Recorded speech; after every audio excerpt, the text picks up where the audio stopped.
प्रिय विद्यार्थियों, हिंदी परिवार की ऑनलाइन पाठशाला में आज हम नीलपत्र के बारे में चर्चा करेंगे, जो कि ब्लूप्रिंट होता है किसी भी परीक्षा से पहले। उसका जो पाठ्यक्रम है कि क्या क्या प्रश्न पत्र में आने वाला है और कितना वेटेज कौन से प्रश्नों को रहता है, इस संबंध में विद्यार्थियों आज हमें चर्चा करनी है। ये है कक्षा 10 का ब्लूप्रिंट, जो कि माध्यमिक शिक्षा बोर्ड राजस्थान अजमेर की तरफ से 2024-25 के लिए जारी किया गया है।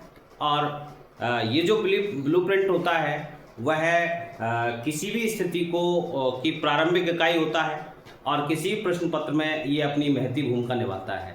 यहाँ विद्यार्थियों जो ब्लूप्रिंट होता है, आप जैसे कोई मकान बनवाया जाता है तो उससे पहले उसका जो मानचित्र है वो अपने दिमाग में रखते हैं। नजरी नक्शा जो होता है, नक्शा उस दिमाग में रखा जाता है कि क्या उद्देश्य लेकर के हम इस मकान की पूर्ति करेंगे, किस प्रकार से हमें अपना घर बनवाना है, मकान की बिल्डिंग निर्मित करनी है। तो उसी प्रकार से विद्यार्थियों परीक्षा के मद्देनज़र जो आपका प्रश्न पत्र है उसमें किस प्रकार के प्रश्न आने वाले हैं, ऐसे विभिन्न सवालों को लेकर के जो कि कक्षा 10 हिंदी विषय से संबंधित है। तो आइए देखते हैं विद्यार्थियों कैसी जो परीक्षा की योजना है वो किस प्रकार से रहने वाली है। तो यहाँ विद्यार्थियों प्रश्न पत्र योजना नाम से हमने वीडियो तैयार किया है, कक्षा 10 हिंदी। यहाँ नीलपत्र यानी कि ब्लू प्रिंट के अनुसार एक तरफ हमने लिखे हैं प्रश्न के जो प्रकार हैं, किस प्रकार से प्रश्न आने वाले हैं और कितने प्रश्नों की संख्या वहां पर रहने वाली है और कुल कितने अंक को वो समाहित करके रखते हैं। प्रश्नों की जो क्रमांक है वो किस प्रकार से आपके उस पेपर में आने वाला है, उन चीज़ों पर चर्चा करनी है। यहाँ विद्यार्थियों देखते हैं वस्तुनिष्ठ जो बहुविकल्पी प्रश्न होते हैं अवय सैदय वाले, उनमें से आपको एक विकल्प छांटना होता है। इस प्रकार के प्रश्नों की जो संख्या है वो 15 रहने वाली है और इसमें एक एक अंक के ये होंगे और एक एक अंक होने के कारण ये 15 अंक निर्धारित होंगे और प्रश्न क्रमांक आपका विद्यार्थियों 1 नंबर का आएगा। यानी कि सबसे पहले आपको ऐसे बहुविकल्पी प्रश्नों के रूप में आपको ये 15 प्रश्न देखने को मिलने वाले हैं। दूसरा है विद्यार्थियों रिक्त स्थान संबंधी प्रश्न, जो कि 4 प्रश्न आने वाले हैं और वो एक एक अंक के होंगे और प्रश्न क्रमांक 2 पर ये आपको देखने को मिलने वाले हैं। तीसरा विद्यार्थियों अति लघुत्तरात्मक, जो बहुत ही छोटे उत्तर जिनके देने होते हैं, वो आपके प्रश्न पत्र में 20 ऐसे छोटे छोटे प्रश्न मिलने वाले हैं जो कुल 20 अंक को लेकर के आने वाले हैं। यानी कि एक एक नंबर का एक प्रश्न होगा जो आपके उस प्रश्न पत्र में मिलने वाले हैं। प्रश्न क्रमांक उनकी स्थिति रहेगी 3, एक तो मिलेंगे आपको 3 प्रश्न क्रमांक 3 में और प्रश्न क्रमांक 4 में। इसके अलावा प्रश्न क्रमांक संख्या 12 और 13 में इस प्रकार के प्रश्न मिलेंगे। तो यहाँ पर 20 कुल मिलाकर ये 20 प्रश्न होंगे, 20 अंक के, एक एक अंक के होने वाले हैं।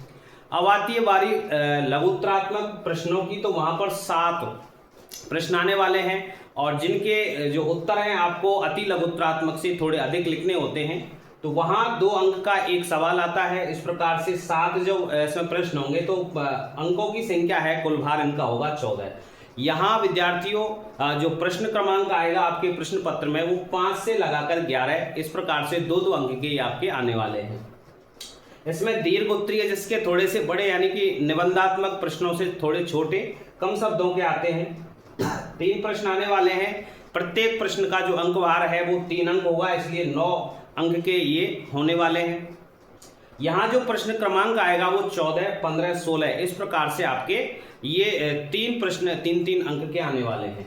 विद्यार्थियों सबसे अंत में आता है आपको निबंधात्मक प्रश्न जो बड़े होते हैं और इसमें 4 प्रश्न आने वाले हैं और कुल अंक इनके बैठते हैं 18 अंक का आपका ये निबंधात्मक बड़े प्रश्नों से संबंधित है, जिसमें 17 अंक का जो क्रमांक का जो प्रश्न आएगा वो 4 अंक का है। 18 का आएगा जो निबंध से संबंधित होता है वो 6 अंक का है और 19 और 20 ये आपके विद्यार्थियों 4-4 अंक के होते हैं। कुल मिलाकर के विद्यार्थियों इस प्रकार से वस्तुनिष्ठ, रिक्त स्थान, अति लघुत्तरात्मक, लघुत्तरात्मक, दीर्घ उत्तरीय और ये निबंधात्मक, इस प्रकार से 6 प्रकार के प्रश्न आपको देखने को मिलने वाले हैं। प्रश्नों की संख्या रहने वाली है 20। यहाँ देखिए विद्यार्थियों आपका जो प्रश्न पत्र का जो विभाजन है वो 4 खंडों में विभाजित हुआ मिलेगा।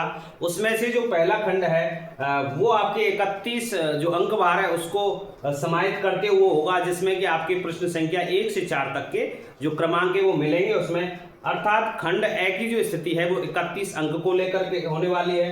खंड ब जो है वो 14 अंक को लेकर के होगा और उसमें प्रश्न क्रमांक आपका मिलेगा 5 से 11 तक। खंड स जो है तीसरे नंबर का जो खंड है इस प्रश्न पत्र का वो 17 अंक को लेकर के होगा, जिसमें प्रश्न संख्या 12 से 16 तक आपको देखने को मिलेगी। यहाँ खंड द जो है अंतिम जो खंड है इसमें ये 18 अंक को लेकर के मिलेगा और 17, 18, 19, 20 ये 4 प्रश्न इन 18 अंकों में विभाजित होंगे। तो विद्यार्थियों इस प्रकार से ये आपके खंडों के हिसाब से जो आपका जो अंक भार है वो 80 पहुंचता है। अब एक चीज और है विद्यार्थियों के आपके पाठ्यक्रम में क्या है, मोटी मोटी चीजें हम उस परीक्षा प्रश्न पत्र की योजना पर चर्चा कर रहे हैं। इसी प्रकार से आपकी जो पाठ्यपुस्तक है, मुख्य पाठ्यपुस्तक है आपके हिंदी में, वो क्षितिज भाग 2 है। तो क्षितिज भाग 2 में से 2 प्रकार के जो स्थितियां हैं प्रश्न को लेकर के वो आती हैं। एक तो है क्षितिज भाग 2 में गद्य जो भाग है वो आपका 18 अंक को लेकर के आता है और जो पद्य भाग है वो 15 अंक को लेकर के आता है। अर्थात जो क्षितिज पुस्तक है आपकी बहुत ही महत्वपूर्ण है, उसमें ये 18 + 15 यानी कि 33 अंक का ये अंक भार लेकर के ये पुस्तक चलती है। जो आपकी पूरक पुस्तक दी हुई है कृतिका नाम से वो आपकी 11 अंक को लेकर के है, इसमें से आपको प्रश्न आने वाले हैं। यहाँ विद्यार्थियों व्यावहारिक व्याकरण जो है वो 10 अंक को लेकर के आएंगे, जिसमें आपकी संज्ञा, सर्वनाम, विशेषण इस प्रकार से दिए हुए हैं। इसमें एक विद्यार्थियों 4 अंक का एक रचना का टॉपिक जुड़ा होता है, जिसमें पत्र आते हैं आपको, उसमें अथवा के रूप में आता है, तो 4 नंबर का आपका ये पत्र लेखन आएगा। एक निबंध आएगा विद्यार्थी, उसमें आपको ज़्यादातर स्थिति जो उसमें दी हुई है वो ये है कि उसमें आपके जो बिंदु हैं वो निर्धारित होंगे पहले से ही। उन निर्धारित बिंदुओं के आधार पर आपको 3 से शब्दों में निबंध लिखना है, तो ये 6 नंबर को 6 अंक को लेकर के होगा।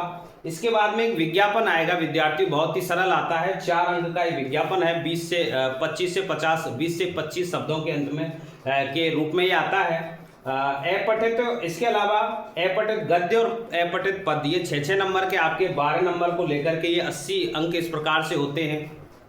प्रिय विद्यार्थियों ये थी अंक योजना उस नील प्रश्न पत्र के अनुसार, नील पत्र ब्लूप्रिंट के अनुसार। आगामी जो वीडियो आने वाला है उसमें हम एक एक प्रश्न को लेकर के चर्चा करने वाले हैं कि आखिर पहले प्रश्न में आपको किस प्रकार से मेहनत करनी है, क्या देखना है, किन किन चीज़ों का आपको ध्यान रखना है, और जो निबंध वाला है उसमें आपको क्या ध्यान रखना है। एक एक प्रश्न को लेकर के एक विस्तृत चर्चा हमारे अगले वीडियो में आपको देखने की मिलेगी।